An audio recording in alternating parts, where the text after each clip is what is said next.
The audio you're about to hear was recorded in Anchor. Learn more at anchor.fm.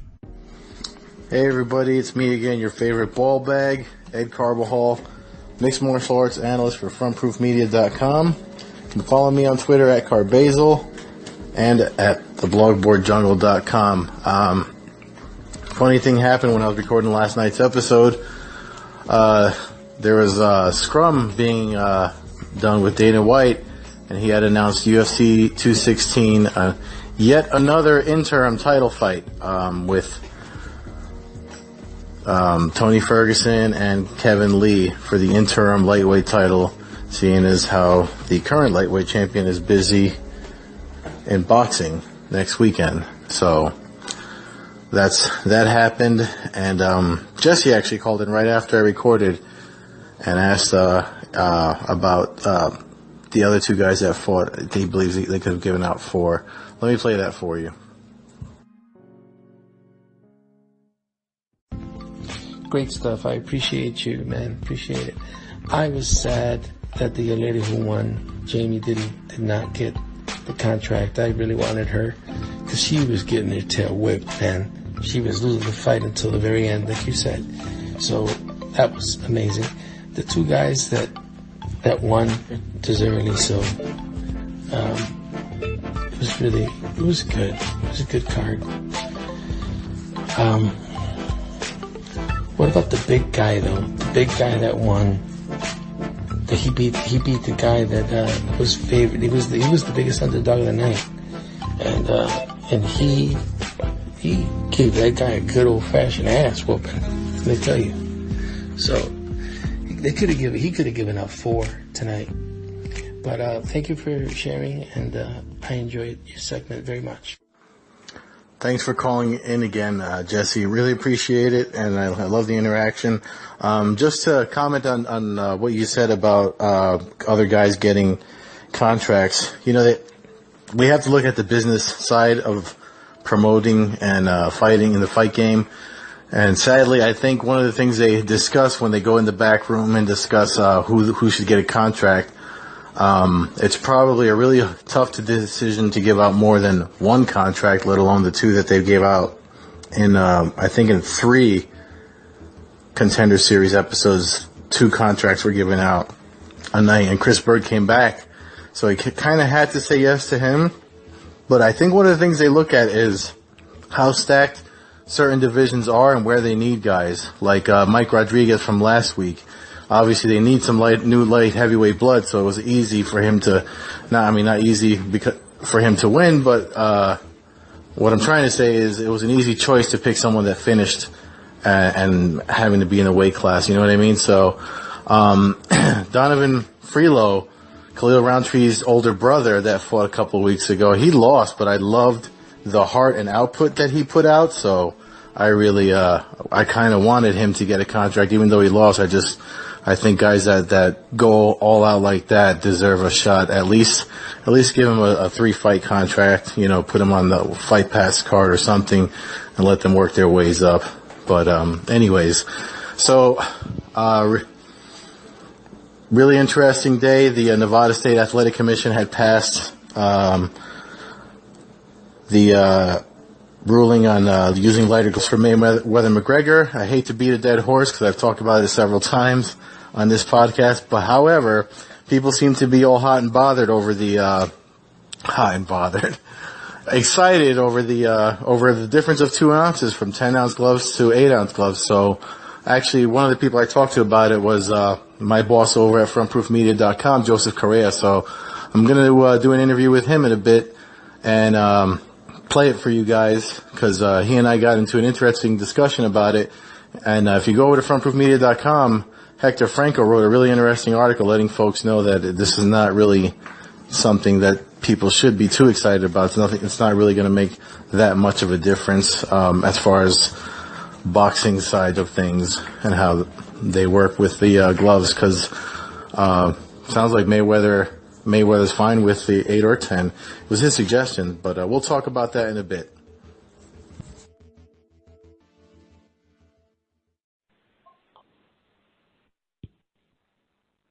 Hello. Hello. Joseph, what's up? You're on the air, man. It's Ed Carvajal. What's going on, my man? What's up? Just for the folks that don't know, I'm talking to Joseph Correa, flight missing founder of Frontproofmedia.com. So,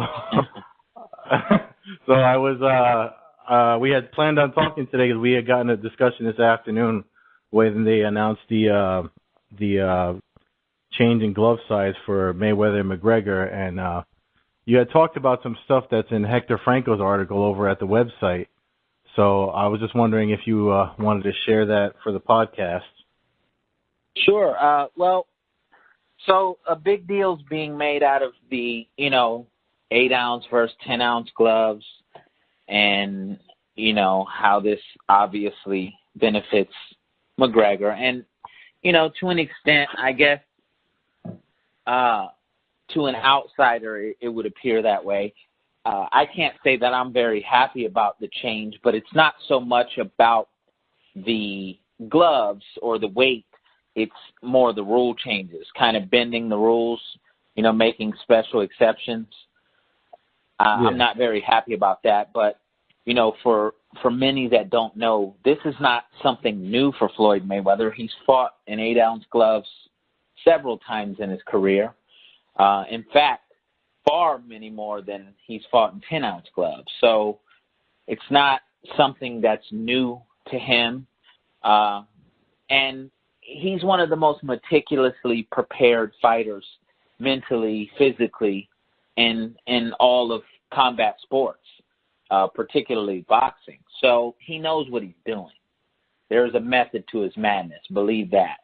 Now, on the surface, you would wonder why he would choose to do this and give the, a perceived advantage to Conor McGregor, especially when over the course of Mayweather's career, he suffered from brittle hands. He's had a lot of hand injuries that started early on in his career, which kind of forced him to change his style up. If you watch him over the course of his career, he's become a much more cautious and defensive fighter over the years, but, he was able to do so because he had the talent to do so, number one, but number two, because of his hand injuries. So yeah, but let me ask you this though, because when we were talking about it, I was like, it really doesn't matter either to me, in my opinion, only because people are saying it's an advantage for McGregor, but isn't it also an advantage in a way for Mayweather? Like, won't he be able to counter faster and move his offense faster because he's wearing? I mean, it's a difference of 2 ounces. People may say, oh, that doesn't really matter, but over time, especially if anyone that's started a boxing class and thrown a bunch of jabs and feels a burn in their shoulder knows the difference that your hand without anything on it will eventually get heavy. So, I mean, isn't that a perceived advantage for Mayweather too? I don't see why people see it as such an edge for Conor versus also being an edge for Mayweather. Like, to me, it just doesn't make a difference. So I'm going to answer that. I was on the conference call today with Conor McGregor, and he kind of answered that question directly. There's pros and cons on both ends because, one thing you left out there is sweat. When you sweat, your hands sweat, the gloves get heavier as well. So, it goes both ways. It definitely does. I would say the biggest disadvantage for Mayweather would be the brittle hands. Any kind of protection he can get, whether it be 2 ounces, 1 ounce, half an ounce, it's going to help protect his hands. So that's the only difference I see for him. I don't really think he's going to be that much faster or anything of that nature. Again, he's fought in 8-ounce gloves several times in his career, far more than 10-ounce gloves. McGregor, I don't think it's going to make a huge difference for him either because regardless, even at 8 ounces, he's fighting at 4 ounces higher than he's used to fighting at. So either way, I don't think it would have been that big of a deal. Not only that, in training, it's typical for guys to wear 16-ounce gloves, sometimes even 18. Yeah, no, that's the same in kickboxing and MMA too. 16. Some guys even do 20. Like Boss was an advocate of using 20-ounce gloves for training, just for the point that I made earlier about the hand speed and adding to power. Because when MMA fighters train with heavier gloves during the practice during camp, then they fight. It's a boost. Kind of like, you remember Dragon Ball Z? I don't know if you ever watched Dragon Ball Z, but I forgot the name of the green dude during the Cell Saga, and I hate to get all nerdy about it, but it's an analogy I feel like people that don't follow combat at all can think of. When he was fighting Cell, he wears like this white heavy hat and shoulder pads, and when he threw him off, he was faster and stronger. So it's kind of like that's the thinking going behind that, and I just feel like that's why to me it doesn't make a difference, and obviously because the rule set still favors Mayweather. This is not Conor's sport, and me being the MMA guy over at Frontproof Media, like I said before when we recorded our reaction, I want McGregor to win, but I don't think he's gonna win. So to me, it's just like people have been saying, this is just a way to try to get people to go on the website and buy some tickets. Yeah, I honestly think that you'd be hard pressed to really in reality see Conor McGregor come out as the victor, because to do so, we know with great certainty he's not going to outbox Mayweather. We can go ahead and say that right off the bat confidently. So we know that. So it always goes back to his only chance being to land a lucky punch. Mayweather's fought 24 former world champions in his career, 24 of them. He's fought big punchers. He's fought guys who are fast. He's fought guys with immense boxing talent, guys who are defensive. He's fought them all. So there's not going to be anything that Conor McGregor can do outside of his awkwardness coming from MMA and kind of being a different look. Outside of that, I think, honestly, that's his biggest asset rather than landing that one lucky punch, because no one's been able to do it yet. Not that it can't be done, but the chances of that happening are very, very slim. Mayweather very, very rarely gets hit clean. Yeah, I mean, that's something I had mentioned before when we were talking about it on Slack, that being that he's new to, a lot of guys talk about it when they're training with people that are new to any type of fighting discipline. Sometimes it's not unheard of for guys to get or caught or have a harder time with someone that just because of their awkward style, because they don't know much of anything. And not that Conor McGregor doesn't know anything, because I know he boxed amateur over in Ireland, but I had brought up Evan Tanner. Like when people talk about, if you watch that Evan Tanner documentary, I think it's on YouTube actually, when they talk to a lot of his former training partners, a lot of them say that Evan Tanner, the first time they've sparred, Evan Tanner got the best of them because he was self-taught and he didn't really know anything what you were traditionally supposed to respond to. He came out with a lot of craziness. He stood weird, threw punches weirdly, and a lot of the stuff landed, which made for a hard fight. So I think that you're right. That probably is his biggest weapon. But I don't know, man. I feel like I haven't seen any proof other than them changing prices of the tickets, right? That's the only thing that's showing that the tickets aren't really moving the way they had hoped.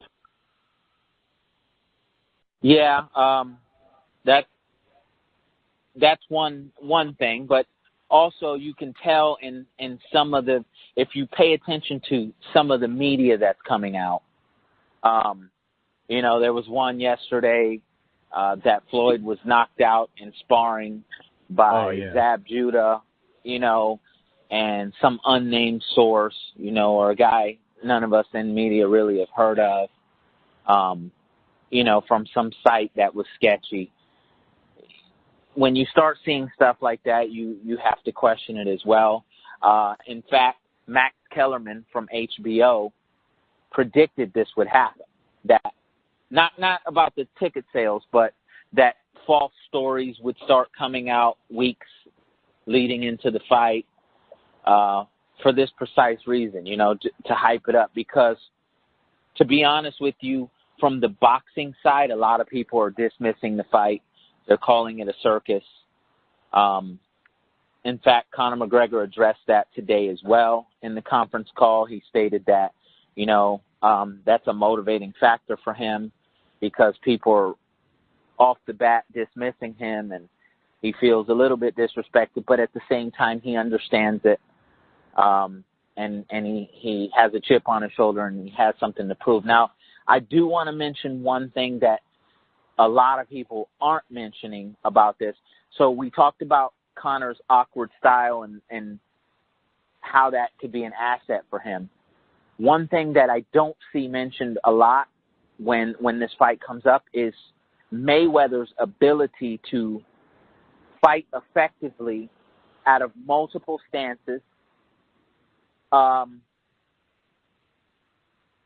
where he can throw punches out of defensive postures where normally fighters couldn't or wouldn't be able to do that, if that makes sense.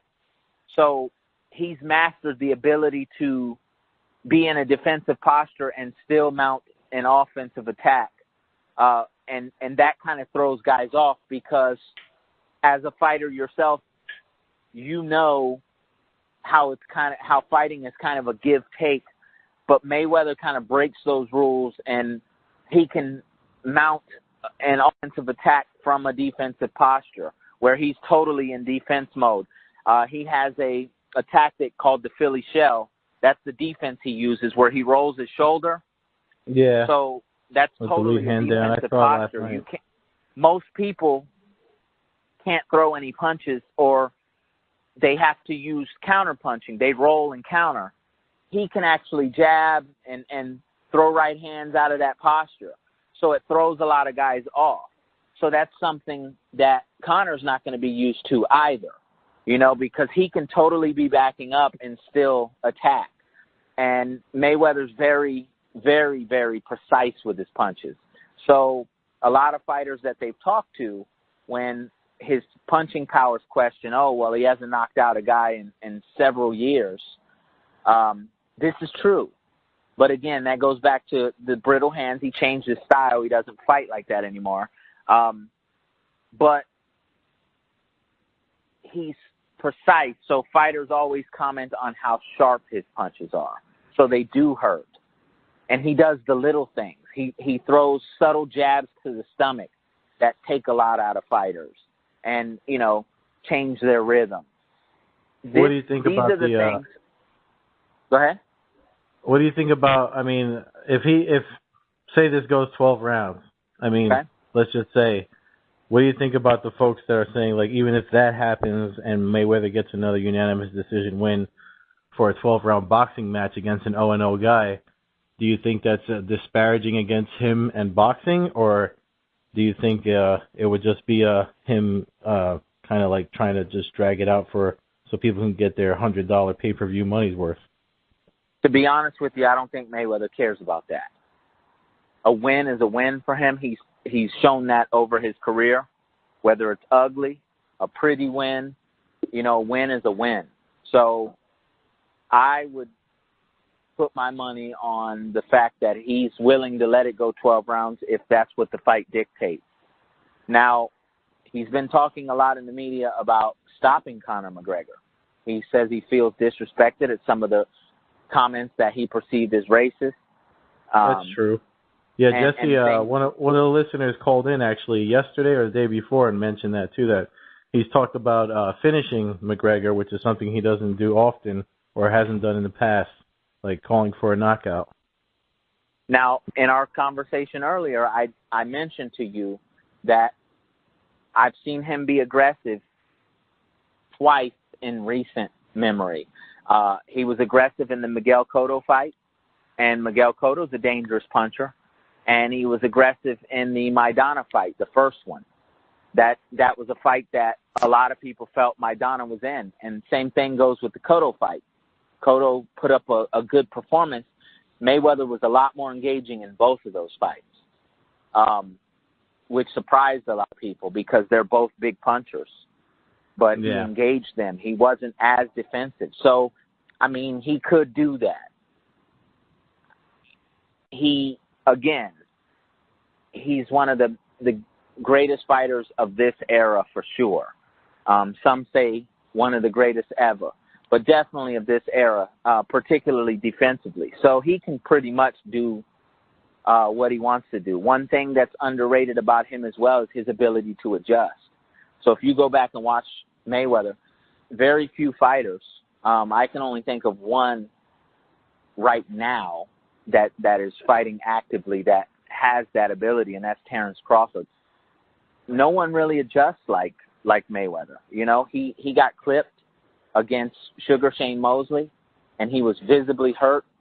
One of the only times you've ever seen that happen. DeMarcus Corley also hurt him. But guess what? What about ring rust? Like, he hasn't done anything in 2 years. You think that's going to play a factor?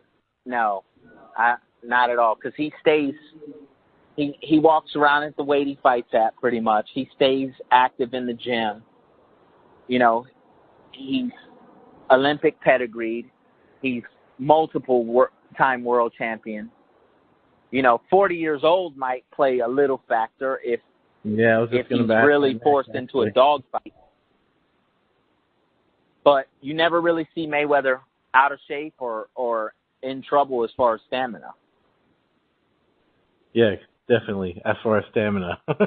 So, all right, man. So how are you watching this, by the way? I mean, I know we got the West Coast team supposed to be at the actual event, but we're over here on the East Coast. I'm going to with my brother to watch it at his girl's house. How are you? Are you watching this, or are you going to watch the other? I'm going to try to watch both.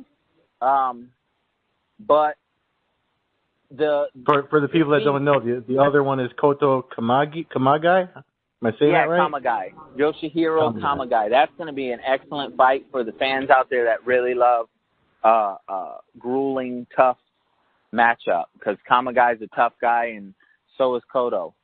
That's actually going to be a good weekend for us, because there's Bellator that Friday. Bellator 182 is that's actually in New York, upstate New York, at the Turning Stone, and then that's Friday, and then Saturday we got the Mayweather McGregor and the Koto Kamagai. So I mean, I'm having a little bit of a dry spell. You guys aren't, but I am.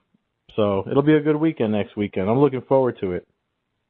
I'm going to say this about Bellator. As a boxing guy, I just want to put this out there for all the fans. And we've talked about this several times. I am a true boxing guy. But Bellator is doing all the right things. So when I watch what they're doing, they actually have my interest. I really like their product and what they're doing and how they're treating fighters. And, you know, a good friend of ours here at Frontproof Media, Heather Hardy, is doing big things. She's actually a crossover star. She's boxing. She's also, you know, fighting and competing. And Bellator's really, really making a lot of good moves. So for you boxing fans out there, definitely get behind and support their product, because it's a good product, and the management is great there. Yeah. I mean, they've been really good. I mean, this week, Frank Mir and Sam Cecilia just announced that they signed with Bellator. They got Roy Nelson signed with them. I feel like if you compare the two promotions, I know the UFC is supposed to be bigger and have more money and all that, but and they're still considered the top MMA promotion in the world. But I think if you compare their 2017s to each other, I feel like Bellator probably had a better year. They didn't have as many cards fall through, you know, like the UFC has. They don't even deal with the interim title. They're actually, both promotions are building a flyweight division, which Heather Hardy, I guess, is considered part of, because she just said she did a multi-fight contract. But so it's definitely growth for the sport as a whole. But yeah, man, I appreciate you saying that, because it's one of my favorite promotions. I mean, the sport is mixed martial arts. It's not one promotion. It's all of them and all these fighters putting their sweat and blood out there for our entertainment. So I appreciate you saying that. And it's very easy to lose sight of that fact because people think MMA, they think UFC, and it's so far from the truth. Yeah. There are, like you said, there are other organizations out there. Combate is another one that I really have my eye on, and I really like what they're doing as well. It's just there's a lot of fighters out there. It's not as small as it may look. And we as people in combat sports, whether it be boxing, MMA, we need to support each other's sports rather than segregate, and that happens a lot, unfortunately. So I stand behind Bellator. I think people really, really need to pay attention to what they're doing because they are forming a business model that is ironclad, and I really like what they're doing. I support them. Cool, man. Thanks for saying that. So before we call it night, is there anything else you want to plug? I mean, we selling shirts still? What's going on at Frontproof Media? Yeah, we have shirts for sale. The official Frontproof Media shirts that we actually wear as media to events. So, for fans out there who want to get a little closer to the action and look like we look, the shirts are there. You can go to frontproofmedia.com, click on the store link. They are in the description. There you can purchase one. They're $25. We also have Boxing Buddha shirts that are for sale. They're actually on sale for $20. So big things happening there. We got more things coming soon, hats and things of that nature. Also, we'll probably be running some contests soon where fans can have a chance to win a shirt. Make sure to tag us with any questions you have on Twitter, hashtag Frontproof. We'll get around to answering those questions. We check regularly. We're regulars on social media, so we appreciate what the fans have to say and all your feedback. Any questions you have regarding mixed martial arts or boxing, we'll make sure to get around to answering those, and we really appreciate your support. All right, cool, and I appreciate you taking the time to talk, Joseph. No doubt. I'll holler at you later. Yes, sir. All right, take care. Take care. Bye. All right, so that was Joseph Correa, founder of FrontProofMedia.com. Always good to talk about combat sports with him. One of the few boxing guys that I know outside of pretty much all the guys at Frontproof, him, Daniel Zaldivar, Hector Franco, they're the boxing guys over there at Frontproof Media, and they're the only ones I know that I can talk about MMA with that don't get, like that defensiveness over somebody wrote a really good article. Walter, his last name slips my mind, but he wrote a really good article about how combat sports doesn't need to be a Shakespearean tragedy. So go check that out because he pretty much talks about how come MMA guys can talk boxing and have an intelligent discussion about it, but when it goes the other way around, someone gets offensive, and it turns into like an argument and stuff.